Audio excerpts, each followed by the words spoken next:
हमारी संस्कृति, हमारे संस्कार सदा रहे हमारे साथ। भारत की पुरातन गाथाएं और महान संतों की वाणी। सब्सक्राइब करें तिलक कथाएं। देखो, मैं आज ये बात साफ साफ कह रही हूं, और ये बात आज मैं आखिरी बार कह रही हूं। मुझे बच्चा नहीं चाहिए। मैं 9 महीने तक बच्चे का बोझ नहीं उठा सकती, और बच्चे को जन्म देकर मैं अपनी खूबसूरती नहीं बिगाड़ूंगी।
साईनाथ महाराज की जय। साईनाथ महाराज की जय। जय उस मालिक की जिसने ये दुनिया बनाई है,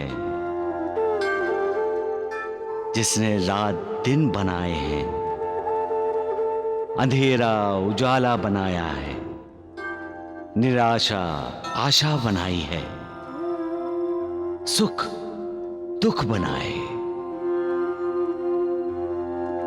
ये सुख दुख क्या है? इंसान सुखी क्यों होता है और दुखी क्यों होता है? मन चाहे चीज मिल जाए तो इंसान सुखी, और जो चाहिए वो ना मिले तो इंसान दुखी। मन शांत है तो सुख ही सुख, और मन अशांत है तो दुख ही दुख। पर ये मन अशांत क्यों होता है? मन एक ही ध्यान में लगा रहे तो शांत रहता है, लेकिन मन तो चंचल है। वो भटकना चाहता है, बहकना चाहता है। आप उसे खुला छोड़ दीजिए तो वो एक ही चीज लाएगा, अशांति। अशांति। सबको शांति चाहिए, अशांति नहीं। तो मन को भटकने से, बहकने से रोकने के लिए इंसान को मालिक की भक्ति करनी चाहिए। मालिक के ध्यान में मन को लगाना चाहिए। मालिक के आशीर्वाद की लालसा करनी चाहिए। मालिक का कृपा आशीर्वाद इंसान को सारे दुखों से मुक्ति दिलाता है। सबका मालिक एक।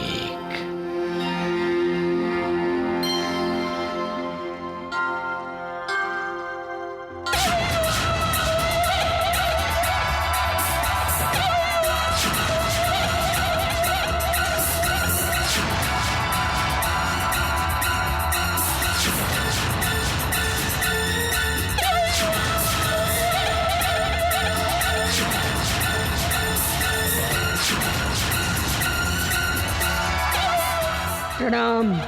तुम मेरे आशीर्वाद के काबिल नहीं हो। यहाँ क्यों आई हो तुम? ये पूछने कि मेरे रास्ते की रुकावट क्यों बन रहे हैं आप? जिस रास्ते पर तुम्हारे लिए रुकावटें हैं, जानबूझकर उस रास्ते पर क्यों चलती हो तुम? मुझे वो बच्चा चाहिए। नहीं मिलेगा तुम्हें वो बच्चा।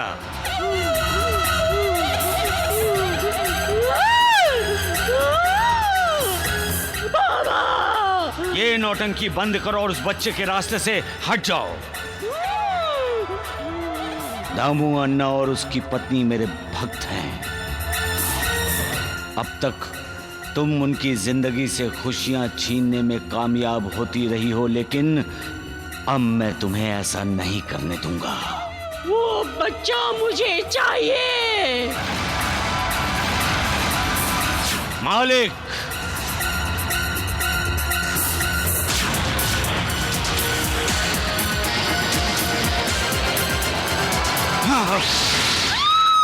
बाबा! बाबा!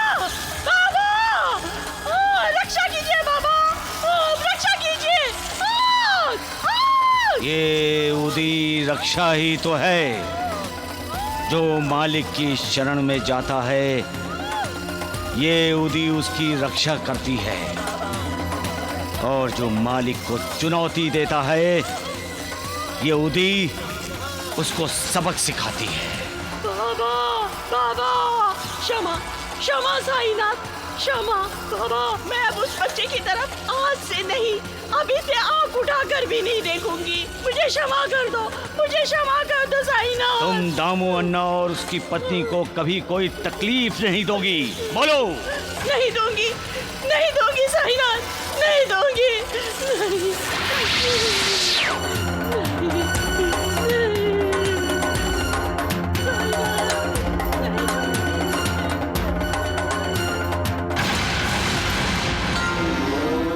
साईनाथ, आप किससे बात कर रहे थे? बद्दुआ से महालसापति। इसलिए कहता हूं महालसापति, अच्छे कर्म करो, कभी किसी का बुरा मत सोचो, बुरा मत करो। जब किसी का बुरा किया जाता है नानावली, तो वो इंसान बुरा करने वाले को बद्दुआ देता है। उस बद्दुआओं के पीछे उस बद्दुआ देने वाले इंसान के कमाए हुए पुण्यों की पूरी शक्ति होती है, जो बद्दुआओं को असरदार करती है। साईनाथ, आप भक्त वत्सल हैं। जिस प्रकार एक मां अपने बच्चे का ध्यान रखती है, उसी प्रकार आप अपने भक्तों का ख्याल रखते हैं। हाँ बाबा, आपको शत शत प्रणाम।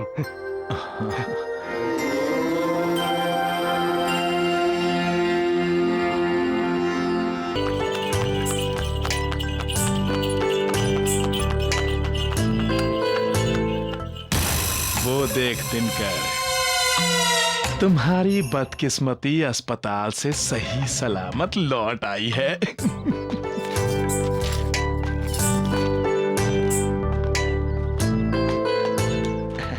प्रणाम दामू अन्ना। भाभी, आपको स्वस्थ देखकर दिल को बहुत अच्छा लगा। सब साईं बाबा की कृपा है। मेरी और मेरे बच्चे की रक्षा साईं बाबा ने ही की है। दिनकर, तुम भी साईं बाबा की शरण में जाओ, तुम्हारा भी कल्याण होगा। जी भाभी। चलो उर्मिला।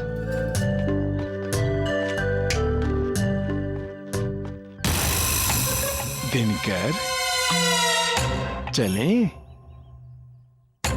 कहाँ चलें? शिरडी, साईं बाबा से अपना कल्याण करवाने। मैं तुम्हें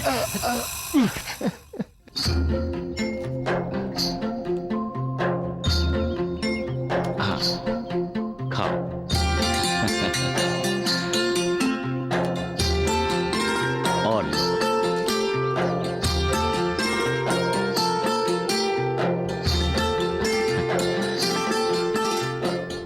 इंसान इतना स्वार्थी क्यों होता है?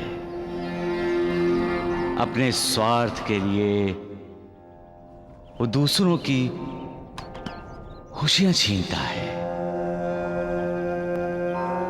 भाई को भाई से लड़ाता है, मां समान भाभी के खिलाफ बेटे जैसे देवर के दिल में जहर भरता है। रिश्तों में आग लगाकर आखिर वो इंसान पाना क्या चाहता है? सिर्फ पैसा? पैसे से क्या होगा? क्या उसका उद्धार हो जाएगा? वो ये क्यों भूल जाता है कि संसार से जब वो जाएगा खाली हाथ जाएगा? जमीन, जायदाद, जेवर, पैसा सब कुछ यही रह जाएगा, कुछ भी साथ नहीं ले जाएगा। फिर ये स्वार्थ क्यों? कब इंसान ये समझेगा कि जब वो जाएगा तो उसके साथ उसके अच्छे बुरे कर्म, अच्छे बुरे संस्कार ही जाएंगे। ओम जय साईनाथ, जय साईनाथ, आदि न अंत तुम्हारा, तुम्हें श्रद्धा नमन हमारा। ओम जय साईनाथ, जय साईनाथ, चलो साईं बाबा की आरती में चलते हैं। आओ दिनकर। हाँ चलो। धरती पर रहकर प्रभु तुमने तन अंबर तक विस्तारा। ओम जय साईनाथ, जय साईनाथ, आदि अनंत तुम्हारा, तुम्हें श्रद्धा नमन हमारा। साईं बाबा, आपके आशीर्वाद से मैं मां बनने वाली हूँ। फिर अचानक ये विघ्न क्यों? मैंने तो कभी किसी का बुरा नहीं चाहा, कभी भी किसी का बुरा नहीं किया। फिर मेरे साथ बुरा क्यों हो रहा है बाबा? मेरे साथ बुरा क्यों हो रहा है?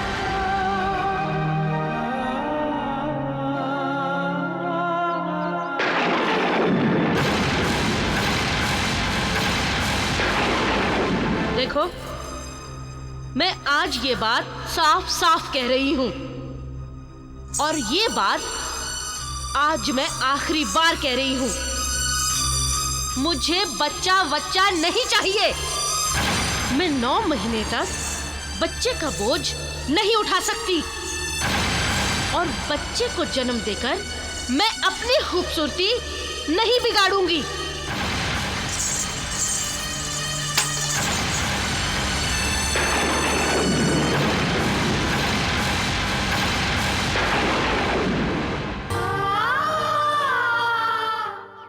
अब समझ में आया उर्मिला बेटी?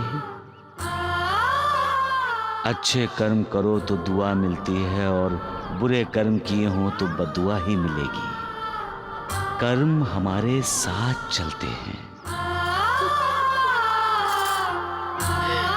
उर्मिला, क्या हुआ? साईं बाबा ने मुझे मेरे पिछले जन्म का साक्षात्कार करवाया। मैं बहुत बुरी हूँ, बहुत बुरी हूँ मैं। साईं बाबा, मुझे माफ कर दीजिए, मुझे माफ कर दीजिए बाबा। मैं अपना बच्चा नहीं खोना चाहती हूँ, अपना बच्चा नहीं खोना चाहती मैं।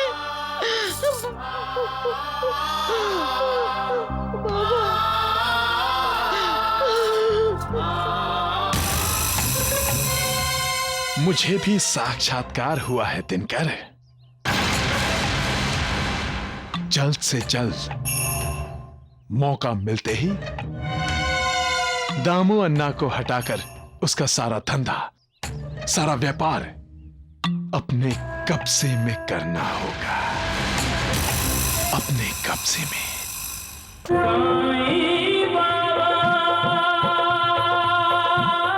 लेकिन भैया, आपने साईं बाबा से वो रुई वाले व्यापार की तो बात ही नहीं की। क्यों?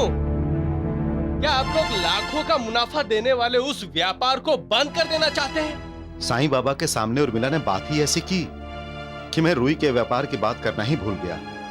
हाँ, अब हम जब भी द्वारका माई जाएंगे तो रुई के व्यापार की बात जरूर करूंगा। लेकिन हाँ, अब मैं जो तुम लोगों से बात कहने जा रहा हूं वो बात हम तीनों में ही रहनी चाहिए। साईं बाबा ने अगर रुई का व्यापार करने की अनुमति दे दी तो उसमें से जो भी फायदा होगा उसमें से 20% मैं साईं बाबा को अर्पित करूंगा।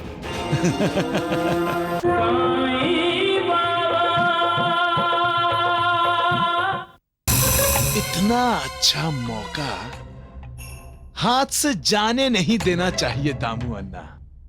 पूरे 2 लाख रुपए का मुनाफा हो सकता है। देखो धर्मानंद, हमने साफ साफ कह दिया है, हम कोई भी गैर कानूनी धंधा नहीं करेंगे। भाभी, इसमें गैर कानूनी कुछ नहीं है, और वैसे भी हम जो कुछ भी करेंगे कानून में रहकर करेंगे, और इस व्यापार में मुझे नुकसान की कोई बात ही दिखाई नहीं दे रही। बस चारों ओर फायदा ही फायदा है। दामू अन्ना, रुई का व्यापार कोई काला धंधा नहीं है, इसमें सब साफ है, कानूनी है। इस सौदे से इनकार करने का मतलब होगा घर आई लक्ष्मी को ठोकर मारना। तुम क्या कहती हो? हमें साईं बाबा से इजाजत लेनी चाहिए। लालसा, लालसा यानी अभिलाषा। चाहे पैसे की हो, जमीन जायदाद की हो या औरत की हो, इंसान को सच्चाई के रास्ते से हटा देती है। लालसा इंसान के अंदर कुंभकर्ण की तरह सोए हुए क्रोध, अहंकार, अविवेक, स्वार्थ, विश्वासघात, द्वेष आदि भयंकर शत्रुओं को जगाती है, और जब इंसान इन शत्रुओं के अधीन होता है तो वो खुद अपने विनाश की तरफ चल पड़ता है। लालसा कभी खत्म नहीं होती, कोई अंत नहीं है लालसा का। जैसे नमक का पानी पीकर इंसान की प्यास नहीं बुझती बढ़ती है, वैसे ही लालसा है। एक पूरी करो, दूसरी फन निकालकर मन के दरवाजे पर जोर से दस्तक देती है, फिर अनर्थ होता है। इसलिए कहता हूं, अपना अधोपतन रोकना है तो मालिक की भक्ति में दिल लगा दो, फिर ये चंचल मन बहकेगा नहीं, किसी भी लालसा से ललचाएगा नहीं। सबका मालिक हे। मेरी मानो तो तुम भी किसी बाबा से जाकर पूछो कि ऐसी हालत में तुम्हें क्या करना चाहिए। किस बाबा से? स्वामी धर्मानंद बाबा। मुझे तुम्हारा भविष्य कुछ धुंधला सा दिखाई दे रहा है। कोशिश करो। कोशिश? किस चीज की कोशिश? अपने भैया और भाभी से उनकी जमीन और जायदाद अपने नाम पर करवाने की कोशिश।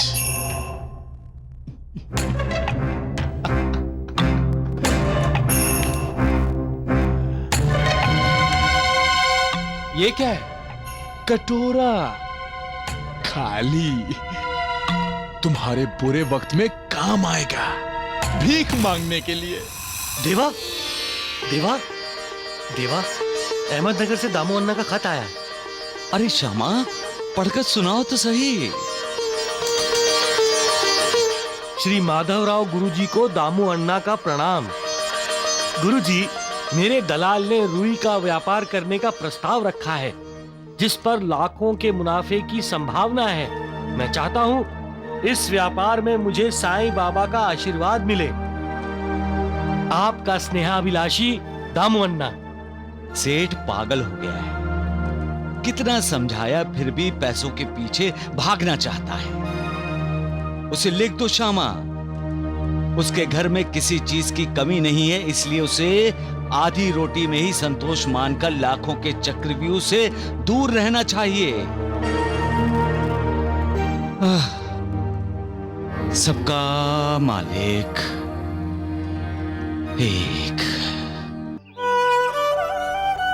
क्या साईं बाबा ने हमें रुई का व्यापार करने की आज्ञा दे दी? नहीं, फिर भी गुरुजी ने लिखा है कि साईं बाबा ने कहा है कि लाखों के चक्रव्यूह से दूर रहो। जो जैसा है उसे ही समाधान मानो। गुरुजी ने आगे लिखा है कि फिर भी आप खुद शिरडी आकर साईं बाबा के दर्शन कीजिए और उनका आशीर्वाद लीजिए। मतलब अभी भी मौका है धर्मानंद। उर्मिला, मैं लाखों का व्यापार अपने हाथ से नहीं जाने देना चाहता। मैं खुद शिरडी जाकर साईं बाबा से मिलूंगा।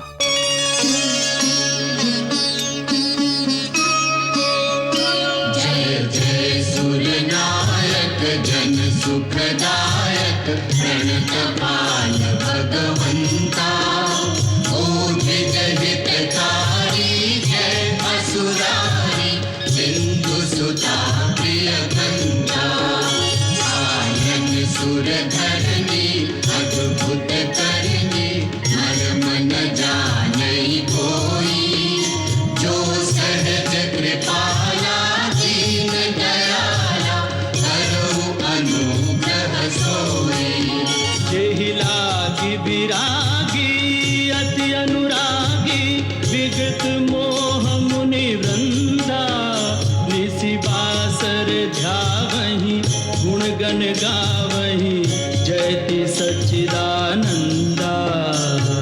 जयति सच्चिदानंदा, जयति सच्चिदानंदा, जयति सच्चिदानंदा।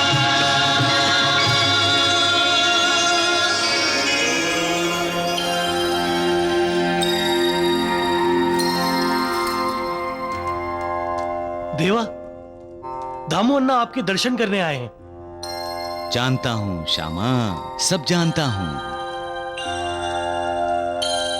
क्यों उर्मिला बेटी, अब तो कोई तकलीफ नहीं है ना?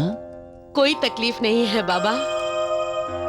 आपकी दुआ साथ हो तो किसी भी बद्दुआ का असर हो ही नहीं सकता। मैं आपकी कृतज्ञ हूं बाबा।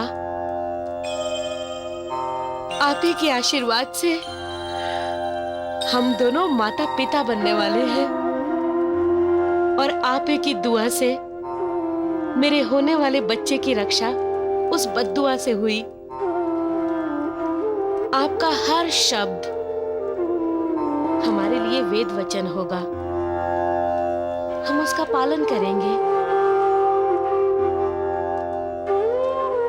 हमें आशीर्वाद दीजिए बाबा।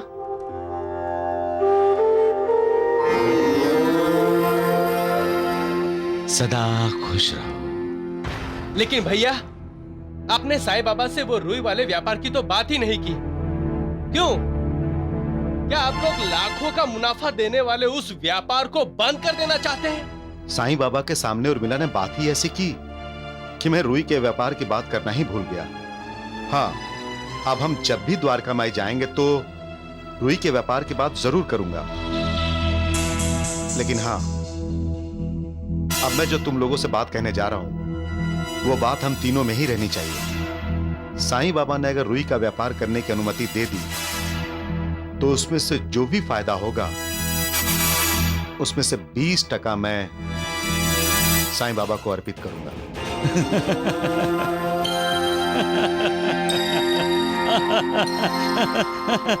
साईनाथ, क्या हुआ? बाबा, आप अचानक हंसने क्यों लगे? हमें भी तो बताइए बाबा, हम भी हंस लेंगे।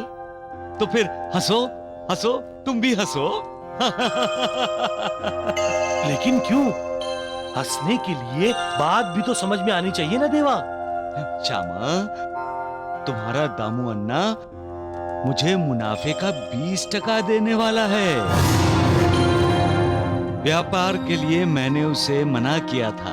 अगर मैं वो व्यापार करने की अनुमति उसे देता हूं तो रिश्वत के तौर पर मुझे मुनाफे का 20% दे रहा है। मुनाफे का 20%।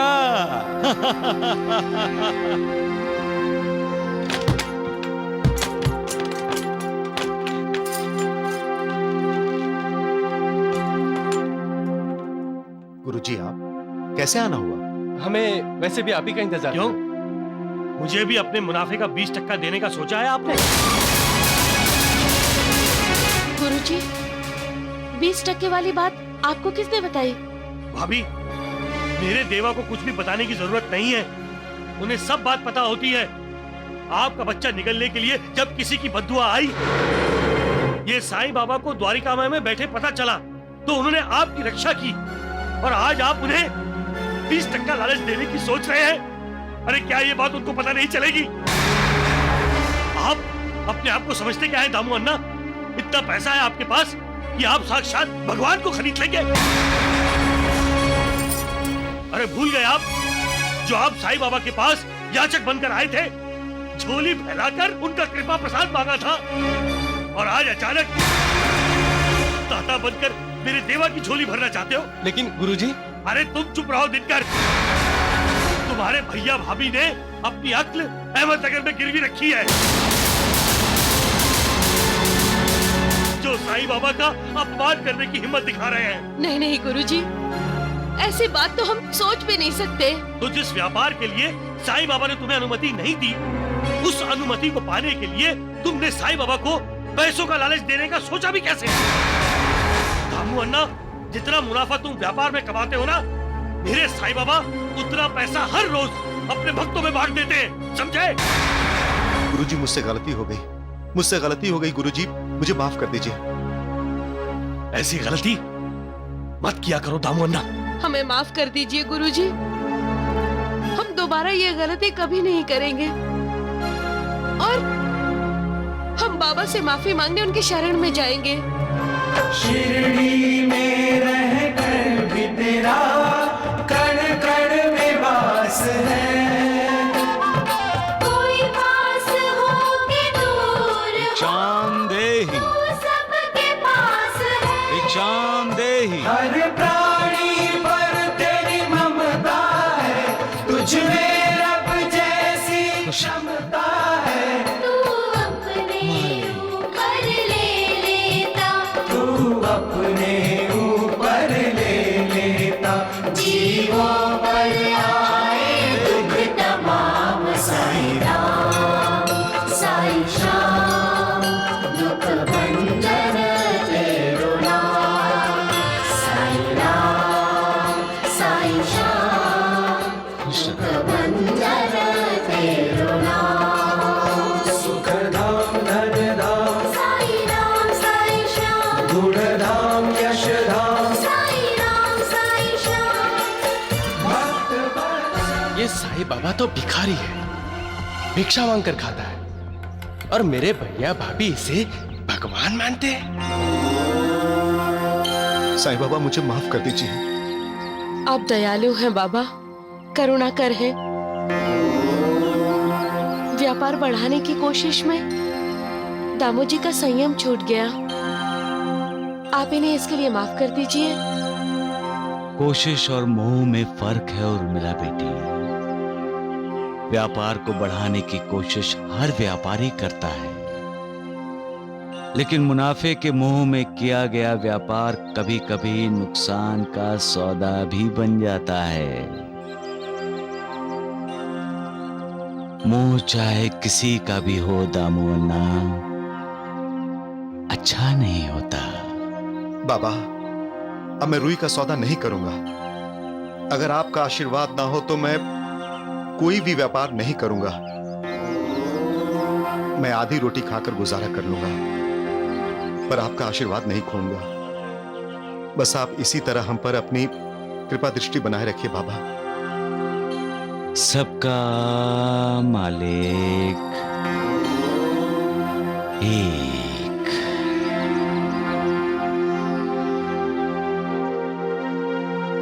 भिक्षाम देहि। मैं आधी रोटी में गुजारा करने वाला नहीं हूं भैया। धर्मानंद ठीक ही कहता है, इस साईं बाबा की भक्ति में आप सारा व्यापार चौपट कर देंगे, लेकिन मैं ऐसा नहीं होने दूंगा। अब मुझे जितनी जल्दी हो सके आपके सारे व्यापार को अपने कब्जे में लेना होगा।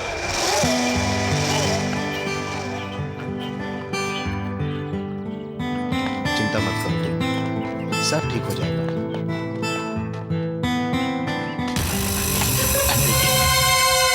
धर्मानंद तुम? क्या हुआ दिनकर? धर्मानंद, अगर भैया और भाभी व्यापार नहीं करना चाहते तो क्या हुआ, मैं व्यापार करूंगा। तुम्हें पता है ना दिनकर, व्यापार में पैसों की जरूरत होती है, वो भी थोड़े बहुत नहीं, बहुत सारे रुपए पैसे। मैं लगाऊंगा पैसे। आज तक जितने भी पैसे जमा किए हैं सब लगा दूंगा। ऐसा व्यापार करूंगा धर्मानंद जिसमें लाखों का मुनाफा होगा।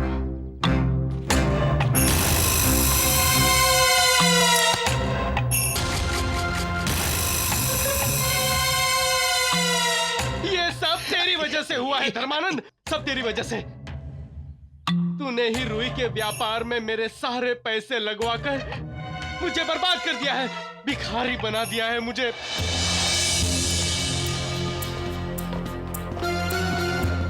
पुलिस?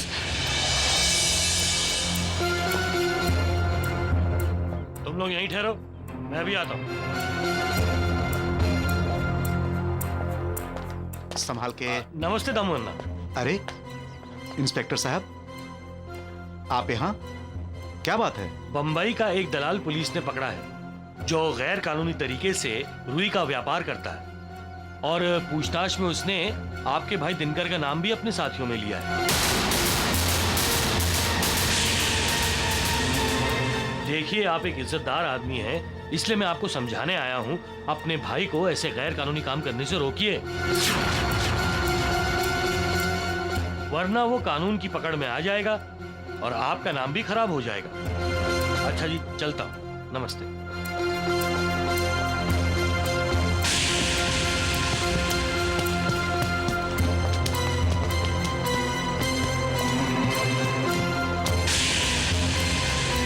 दिनकर,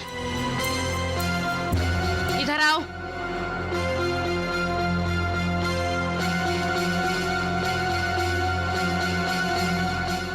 तुम्हें पता है ना, साईं बाबा ने हमें रुई का व्यापार करने से मना किया है। फिर क्यों पैसा लगाया तुमने उस पे? वो भी हमें बताए बिना। भाभी, इजाजत के बिना पैसा कैसे लगाया तुमने, और वो भी गैर कानूनी व्यापार में? मैं ये बर्दाश्त नहीं कर सकता दिनकर, और अगर तुम्हें ऐसा कारोबार करना है तो मैं और तुम एक छत के नीचे नहीं रह सकते। धर्मानंद के सलाह मशवरे पर लगाया होगा। नहीं भाभी, बिल्कुल नहीं। ये तो दिनकर का खुद का फैसला था। मुझसे गलती हो गई भाभी, माफ कर दीजिए, मुझे माफ कर दीजिए भैया। नालायक, चलो और मिला।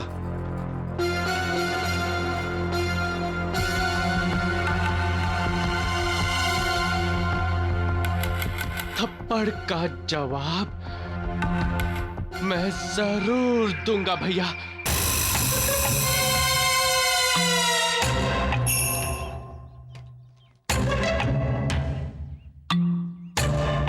क्या है? अगर तुम्हारे दामू भैया ने इन कागजातों पर दस्तखत कर दिए तो उनकी कोठी, जमीन जायदाद, पैसा, व्यापार सब तुम्हारा हो जाएगा। शकुनी फिर से पैदा हो गया है महालसापति। फिर से महाभारत होने वाला है। छल कपट, धोखा, विश्वासघात, इन शस्त्रों से शकुनी जैसे कुटिल लोग भाई भाई के खिलाफ खड़ा कर देते हैं। अपने स्वार्थ के लिए सुखी संपन्न परिवार में दरार पैदा कर देते हैं। इसलिए जो होने जा रहा है, जो हजारों साल पहले हुआ था, वो आज फिर से होने जा रहा है। भाई भाई का दुश्मन बन रहा है। श्यामा, स्वर्ग जैसे घर को नरक बनाया जा रहा है। साईं बाबा किसके बारे में बोल रहे हैं महालसापति जी?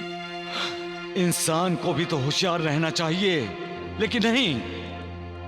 जो उसका सब कुछ छीन लेना चाहता है, उसी भाई पर विश्वास करेगा, वो भी आंखें बंद करके। ये सब देखकर मैं निराश हो जाता हूं। मैंने कई बार कहा, महालसापति की जीवन के साथ मृत्यु भी जन्म लेती है, अच्छाई के साथ बुराई भी पैदा होती है, सुख के साथ दुख का भी निर्माण होता है। और आज मैं वही सब महसूस कर रहा हूं, अनुभव कर रहा हूं मैं।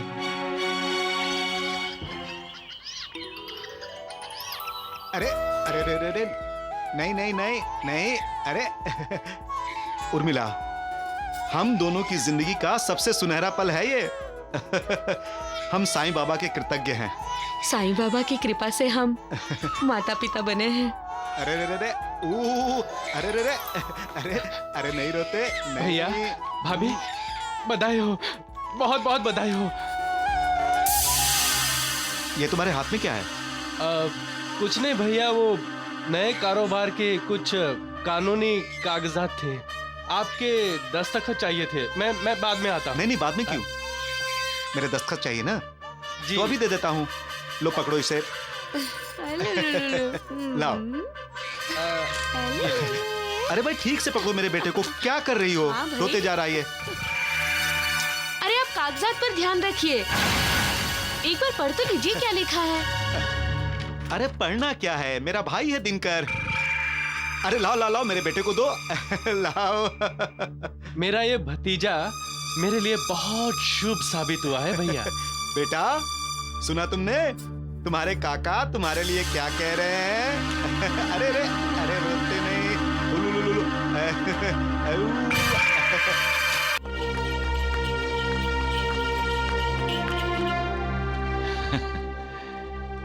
दामू अन्ना, क्या सोचकर खुश हो रहे हो? तुम्हारी हवेली में अब बच्चे की किलकारियां सुनाई देंगी, और तुमने इतने साल तक अपने बेटे के लिए जो सपने सजाए थे, अब पूरे होंगे। तुम्हारी ये हवेली खुशियों की बारिश में नहाएगी, और इस खुशी में तुम्हारी पत्नी के साथ साथ तुम्हारे भाई भी शामिल होंगे। वाह, बड़ा विश्वास है तुम्हें अपने भाइयों पर। ये जानते हुए भी कि हम जिन पर विश्वास करते हैं वही विश्वासघात करते हैं, अपने ही पराये बन जाते हैं।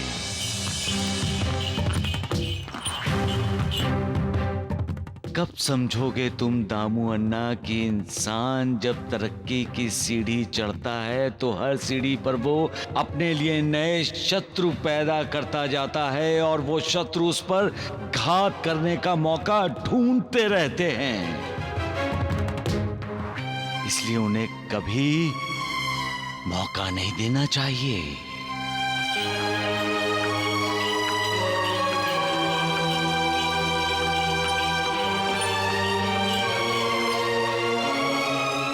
आ जाओ।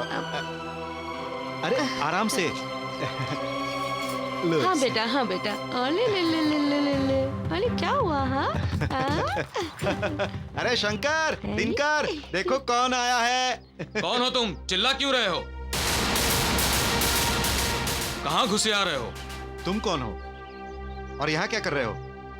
ये मेरा घर है। जी नहीं, ये आपका घर नहीं है, क्योंकि जिसका ये घर है वो हमारे मालिक हैं। और उन्होंने आज ही हमें नौकरी पर रखा है। किस मालिक की बात कर रहे हो तुम? ये हवेली मेरी है, दामू नाम है मेरा, और मुझे अंदर घुसने से कोई नहीं रोक सकता। चलो। रुक जाइए। आप अंदर नहीं जा सकते। उर्मिला, जब तक घर का मालिक हमसे नहीं कहता, हम आपको अंदर नहीं जाने देंगे। ये अचानक क्या हो रहा है? मुझे तो कुछ समझ में नहीं आ रहा है। समझ में कैसे आएगा बेटी, जब धोखा, फरेब, विश्वासघात जैसे शत्रु हमला करते हैं तो इसी तरह इंसान बौखला जाता है। शंकर, दिनकर, क्या कर रहे हो तुम लोग? बाहर आओ। मालिक आराम कर रहे हैं। चिल्लाइए मत। जाइए यहाँ से, जाइए। चुप हो जाओ नहीं तो। दामू अन्ना, ये दिनकर नहीं है जो चुपचाप आपका थप्पड़ खा लेगा। ये लोग एक का जवाब 4 से देंगे। धर्मानंद, ये सब क्या है? किसने इन्हें नौकरी पर रखा? घर के मालिक ने। धर्मानंद, घर का मालिक कौन है? मैं।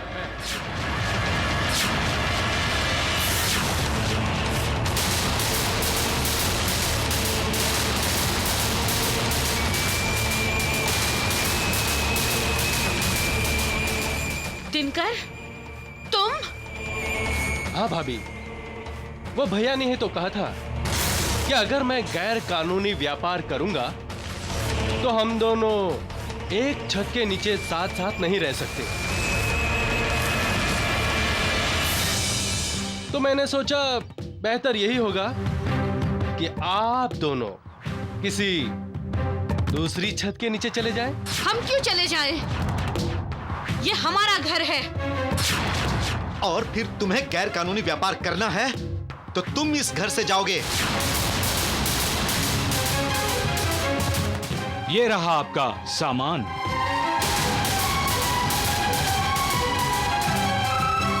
अब कोई रिश्ता नाता नहीं रहा दामू अन्ना। जो भाई था वो कसाई बन गया। ये रहे कानूनी कागजात, पढ़ लीजिए।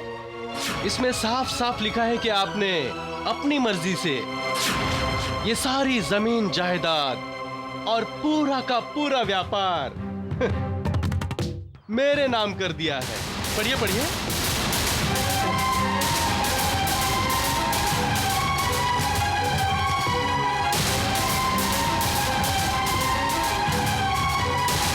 मेरा दस्तखत चाहिए ना? जी। तो अभी दे देता हूँ। लो पकड़ो इसे।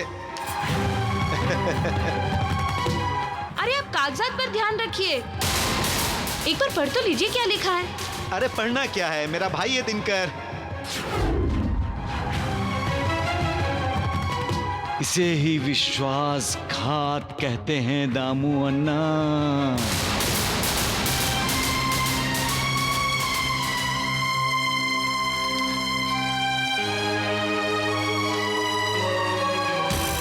चाहिए दामू अन्ना, चाहिए।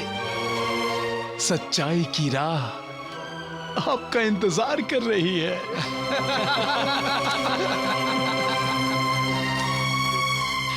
उर्मिला, उर्मिला, मुझे माफ कर दो। मेरी गलती की सजा तुम्हें और हमारे बच्चे को भुगतनी पड़ रही है। साईं बाबा की यही इच्छा है तो भुगतेंगे हम। बेटी, सब कुछ हार कर भी तुम्हारी मुझ पर जो श्रद्धा है, विश्वास है, ऐसे भक्तों का मैं आदर करता हूं। उनका मैं भक्त बन जाता हूं। चाहता तो हूं इस बुरे स्वप्न को खत्म कर दूं, लेकिन मजबूर हूं। तुम दोनों के पूर्व जन्मों के कर्मों ने मेरे हाथ बांध रखे हैं। कर्मों का फल तो भुगतना ही पड़ता है बेटी।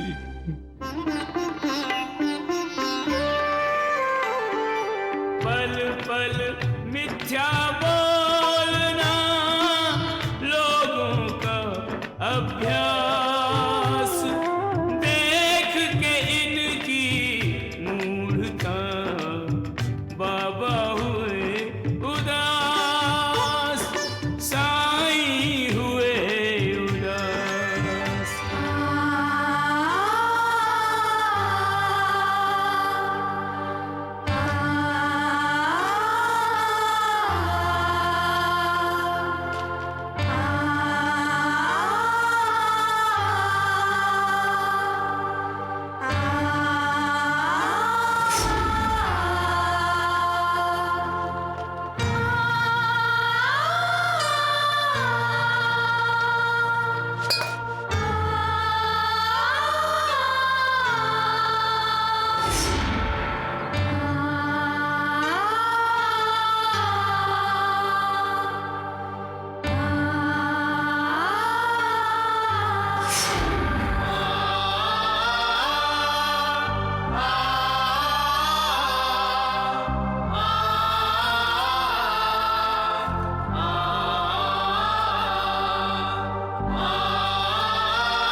इस मृत्यु लोक में जो भी जन्म लेता है उसका मरना निश्चित है।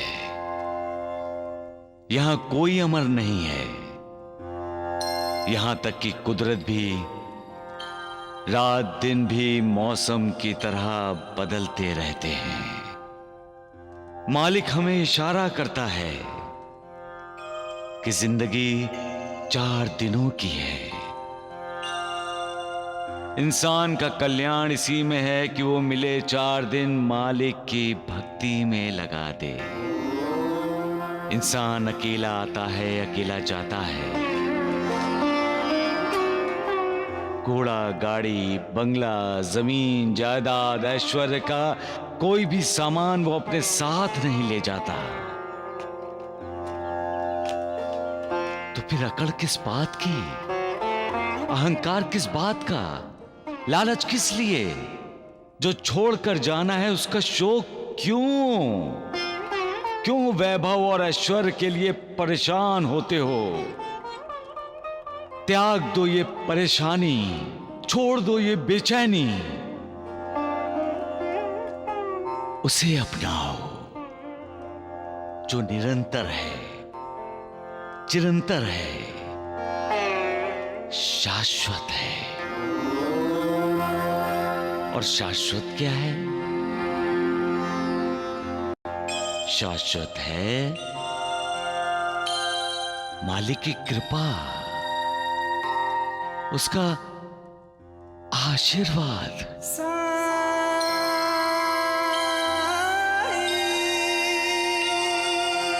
अपना उद्धार चाहते हो तो मालिक की भक्ति करो, विश्वास करना है तो मालिक पर करो, साथ देना है तो मालिक का दो। मालिक कभी तुमसे विश्वासघात नहीं करेगा। वो तो तुम्हारा वैभव है, तुम्हारा ऐश्वर्य है, तुम्हारा कृपा आशीर्वाद है। सबका मालिक एक।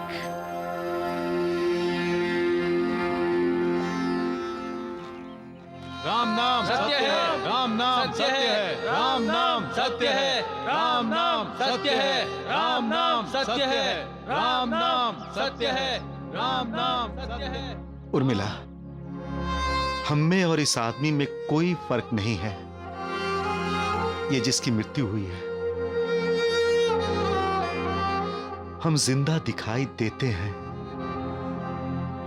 पर जिंदा नहीं है। हमारी जीते जी मौत हुई है उर्मिला। 4 दिनों की प्रीत जगत में 4 दिनों के नाते हैं।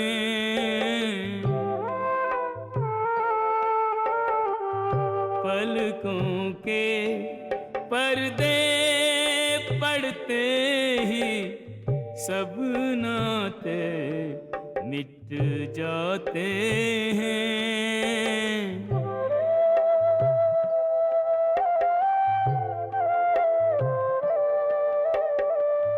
जिनकी चिंता में तू जलता वे ही चिता जलाते हैं। जिन पर रक्त बहाए जल सम जल में वही बहाते